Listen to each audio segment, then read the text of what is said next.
Daily Race A. Be honest with me, everyone. When's the last time you actually did Daily Race A in GT Sport? It's been a while for me, but I thought I'd head on down, and it was utter carnage. Some of the worst driving I've ever seen on GT Sport. I'm on the main account here, on the A Plus account. I don't know what I was thinking. And it's mainly down to this chap here on the right-hand side, Mr. Steelbud68, who...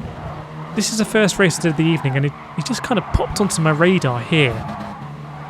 Turn 2 of the first lap with a highly unorthodox driving style. He's able to move that back end of the Citroen DS3 like it was a Lotus Exige. Very unorthodox driving style. I think we see it here as we go into this braking zone. I mean, normally you want to kind of keep the car straight, braking in a straight line, but not for Mr. Steelbud. Look at this absolute waviness going into the braking zone. This kind of piqued my interest, Mr. Steelbud. I wanted to see what he was about. And I wanted to do another race, again on the main account, I don't know why. But just see what he's about. Is he a new driver? Is he on a pad? Is he actually doing something interesting with the car that I can learn from? Is he a dirty driver? What's going on with Mr. Steelbud? So we're here for race number 2. I'm starting at the back of the grid. Old Steelbud is just a couple of positions ahead of us in P7 there, in the DS3. Most people are going for the Renault Clio here, which seems like a strong car. I just thought the DS3 was a little bit more manoeuvrable, and I wanted to be aggressive in this race at the beginning so I could catch up with Mr. Steelbud. Just keep tabs on him. Just keep him on the visuals. So we're going to go around the outside here for this complex, really tricky complex. I don't really know how to take it in these road cars, but I thought I'd try it like that. You can see it's about 5 wide ahead. And we haven't done too badly, not too badly. We've got a nice bit of momentum. We're going to go side by side with Steelbud. This will be our first test. Are we going to get squeezed off? It doesn't look like it, but then there's a little movement there. That might have been a bit of side-to-side action. And we're going to go into the hairpin here. We've actually managed to gain quite a few. Oh, actually, I'm not. Difficult to tell because we are now officially a million abreast going into this corner. And yeah, we've been squeezed out on the outside. So we gained a lot of positions and we lost them. It's a bit like going to the casino, and this guy's Edo Sango's randomly got a 2-second penalty, so he's won in the penalty lottery. And Steelbud is getting away. This is not good. And there's some other characters here that you can see that Mr. Kosovo not offering a lot of space for Daywalker there on the outside. Daywalker became one of the few drivers that I felt I could vaguely trust in these races. I couldn't really trust anyone else at all. But I have to say, Daily Race 8 is a lot of fun. Grid start, road cars. I feel like road cars are in the DNA of GT Sport. And we're going in here to the last corner where it all kind of compresses a bit like a bowling alley as the pins fall. We're going to try a very cheeky move on the inside here. We are leaving the space kind of on the outside, but it was an aggressive move. There was paint traded, I will concede. And we can see ahead Kosovo, the Italian driver. You can't see here, but definitely has elbows out on that car. Going up the inside, it's going to be an aggressive move. Someone's off on the right hand side. Who is that? It's not Steelbud, it's the French driver, Saussure. Was Steelbud involved? You'd have to think yes, likely. And we're catching up now, so can we do another move around the outside of Kosovo? I'm not sure it's going to work. Let's see. No, not going to be afforded much space. We're not completely run off the perimeter of the racetrack, although we weren't afforded a lot of tarmac, I would say. But here we go, we've got Steelbud in our sights. Surely we've got to go for a little move here. Defensive move by Kosovo. And another one, but it's too late, we're already there. We've already arrived at the apex, planted our flag in the sand, and we've got ahead here. So yeah, catching up with Steelbud. Just a German and a Brit in between us. Steelbud is making that DS3 dance, as we mentioned before. Another position gained. It kicked off a little bit behind there. Not too bad at the moment. Just a little bit too wide on that exit. Really tricky corner. You don't want to go into the sand in these low-powered cars. And we're having to be aggressive because Steelbud is up now amazingly into 3rd place in Daily Race A. So that is a lot of positions gained. So we go side by side with the fellow Brit there through the multi-apex right-hander. That is a very fun series of corners. I do prefer it the other way around, but it's fun this way as well. think about going for a move, but I can't. And yeah, another person claimed by the Shadow Realm there. Rip to whoever that was. And that's allowed Jimmy to get ahead, but that's not too bad. We've got a good slip here. I think we'll be able to send it on the inside of Jimmy D. And again, just keep an eye on Steelbud. Just see what he's up to. Just, you know, looking after GT Sport. Just want to see what these drivers are about. Nice bit of dicing here with Jimmy. I didn't have the best line, so he's able to cut me underneath. But we're going to go deep into this corner to get the track position. And then just kind of slice ahead of Jimmy there. Really painful. I don't particularly enjoy that sequence in these road cars. I prefer it in the higher speed cars where you can attack those curbs. Play the sausage lottery. Right, here we go. Steelbud just ahead of us, and the race has definitely calmed down now. We've kind of got through all of the midfield, and oh, Jimmy comes in. Jimmy comes in, so Steelbud isn't going to like that. We are now side by side. That is a big move by old Jimmy. Fair to say, using Steelbud as a brake a little bit, and side to side, I've got to get my elbows out as well. Just letting you know what I'm about. And Steelbud's going to go across. Just let him have that, and then we'll try and cut back in. But we're going to be absolutely swamped here on the inside, and a little move from the Frenchman is going to put us into that sand that we didn't want to play in. But that's where we are. And I go deep here, and this is a pretty big mistake, actually. Going deep at this stage, and that's going to allow absolutely everyone to get in front like a freight train. And I thought this would be the last that we'd see of Steelbud in this race. I thought, that's it, I've messed them all up. But you can see on the line here, up to the line, Steelbud still involved in the shenanigans, it's fair to say. A little bit of lateral movement, but yeah, I was a little bit disappointed that I couldn't actually keep up with Steelbud, having been racing him wheel to wheel. So I had to go again, and this race, I think it's fair to say, things kicked off a little bit. So Steelbud in P9, I'm in P11. He's only one ahead of me on the grid in terms of my side of the grid, which is great news for me. I thought I'd try and do the launch without traction control. We'll see how that goes. Not as good. I need that traction control. So Steelbud ahead of us. Let's see if we can keep tabs on him. Now, actually, in this race, I kind of wanted to beat him, really. Beat him the clean way. I do it for the clean drivers. So here we go. Bit of side to side of ready.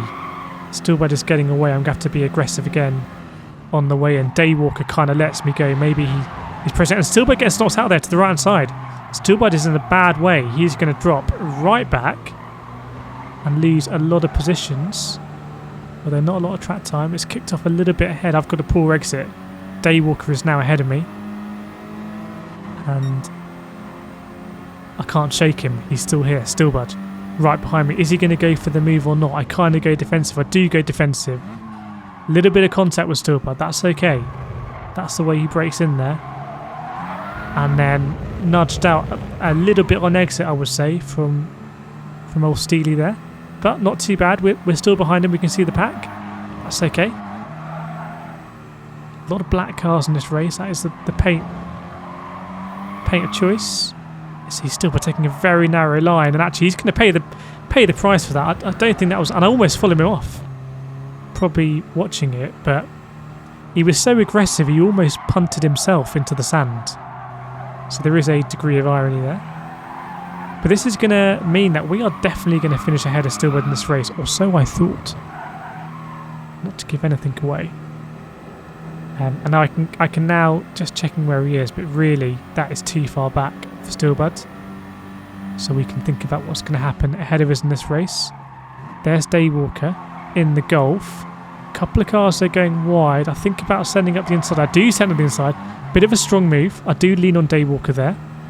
We are side by side. Now I don't know if the Golf is not as powerful as Citroen, or Daywalker just puts out of it because he wants to send me ahead to do the dirty work, to the overtakes. But this is how it pans out. I get ahead into 10th place now in the big positions now in Daily Race A. In the top 10, not that easy to do. Spanish driver goes wide, understeers off in these very understeery cars. So what have we got to deal with here? We've got 2 Spaniards and then an Irishman. His tag is VW and he is in, I can't tell. We'll have to inspect if he's in a VW or clear. I can't see on this preview screen. But looking good at the moment for me in this race. And if I can make... Oh, that's... Someone's gone into the barrier there. Someone's been spat out and they've come back in and taken out the Irishman. I believe it's Kosovo. He's switched from the yellow Clio. He's now in the black Clio. So it seems as though there's some bad blood there. All while we do this, it's going to be letting Stillbird back into the race the more we fight like this. I was slightly concerned about that at this point. But I reckon that Irishman really wants to catch up with Kosovo. And have a little bit of retaliation. I think about going up the inside, but absolutely nothing doing. We could try this time though. That's going to be too much of a slide. Goodbye to the Irishman. So, sit rep. Daywalker's on the inside. We're going to go side by side. This is what I mean about Daywalker being the only driver that I could vaguely trust. And again, he's going to kind of back out. So we've got a Spaniard, a Swede, and then another Spaniard ahead. And there's Kosovo in the mix as well. We go very deep here. That's probably going to let Daywalker back in. We can try and do the longest cutback in history, but it's not going to work. That was just an atrocious corner. There's no saving that. And this is probably going to allow the Irishman actually kind of... I don't know what's going on there. A little bit of contact. This is what I mean by being... The driving in Daily Race A is a little bit different to Daily Race B and Daily Race C. And that kind of shenanigan has dropped us right back, and now, surprisingly, Steelbud is only 1.5 seconds behind, so we didn't need that. Kosovo is going side by side with a German. It's Daywalker. So we're going to try and get a decent exit here over the sausage. It's just so painful in these low power cars, and Steelbud is now 1 second behind. So, yeah, from a race that was kind of looking up, it's now very mixed how this is going to pan out for the rest of lap 3 and then into the final lap. Just so Kosovo goes very defensive and then almost like a defensive lunge on no one. Maybe he thought there was someone there to punt, I don't know. And it all compresses on the exit. So we've got Kosovo, Daywalker, the Irishman, myself, Steelbud. An eclectic mix of drivers. We know little bits about each of these drivers, their driving styles. Has been made apparent already. Nice line from Daywalker. Looks like he's going to cut up the inside of Kosovo. So you don't really want to be on the outside. You never really want to be on the outside in Daily Race A because these cars are so understeery that it's very easy to get swept out into the hard shoulder, as it was, on the outside. This is going to be a very tasty last lap. So we've got Daywalker going side by side with Kosovo. There's a little bit of contact. Kosovo just gently swerving about. I've got Steelbud on my inside. Am I going to go for a move? Kind of think about it. Kosovo makes a bit of contact. There's going to be more contact here. And actually, if we can stay on the inside, we've gained, I think, 3 positions there. So it's absolutely fantastic. And now we've got behind us Daywalker, Steelbud, and Kosovo is well off the pace now. Can we catch up with the Irishman? Are there going to be any more shenanigans on the last lap? Yeah, Daily Race A, it's been a long time since I've gone back. The driving is very unusual compared to B and C, but I have to say I do really enjoy this kind of racing. It is wheel to wheel. It is elbows out. It is a grid start. I feel like this kind of racing in a Group 4 car would be even more fun. As that's side by side with Daywalker, we're both going to lose momentum. I don't know if that means that Steelbud's going to be able to come back. I'm the only car here without slip in this little train. Now I thought here, should I go defensive? I decided not to. I'm just going to go deep into the corner. So if anyone goes for a lunge, they'll do all their lunging on the inside and I'll just go around them. Let's see if that works out to be true. Oh, not quite. We get a bit of side-by-side contact. Daywalker's ahead of us now. That's okay. We don't mind Daywalker. We can get him back as well. And behind us we've got Steelbud and Kosovo. Not sure how far behind Kosovo is, if he's still going to make an appearance. And we go a little bit wider. That's going to allow Steelbud in side by side. And at this stage I just really wanted to beat Steelbud, to be honest. This is my only objective at this point in time. And there's a car coming back on the track, a bit like, is that Glock? Is that a Jeech, a Swedish driver? And that's going to make things interesting because he doesn't have a lot of momentum. He's going to be holding up Daywalker still, but goes to the outside. Daywalker to the inside. Where should I go? Let's have a look. Where am I going to position the car? To the inside of Stillwalker. It's a strong move. Still but even. And we're just and almost pushed into the barrier, but somehow we've gained again a load of positions on the last corner. And at this point, I think the race is going to be settled. We're going to do a little celebratory weave there. And I feel good about coming on top there. There were some strong moves on my part, although I think I saw stronger moves on other people's parts. But yeah, daily race A. I mean, when race B is Fuji for the billionth time and race C is Group 1, which just doesn't really kind of work in GT Sport in my opinion. I think daily race A, if you're happy to be elbows out, could be a place to have perhaps the most fun in GT Sport outside the leagues. I don't know. Let me know in the comments what you think about daily race A, but I think in the future I'm going to be doing more daily race A. Sometimes I've really enjoyed the time trialling in these cars because I find you have to be very, very precise because they lack the power and they lack the grip. B, it's always a grid start, and so I shouldn't say A, B and C because that's confusing. And my third point is that the racing is always very wheel to wheel, and I really like that. But I hope you enjoyed this video. We got to meet some more characters. I think I donated a fair amount of DR, so I've done a charitable deed here in these races. But yes, hope you enjoyed it. Let me know in the comments. Do feel free to like, subscribe, all of that stuff if you enjoyed the video. But otherwise, thank you so much for joining, and I'll see you next time.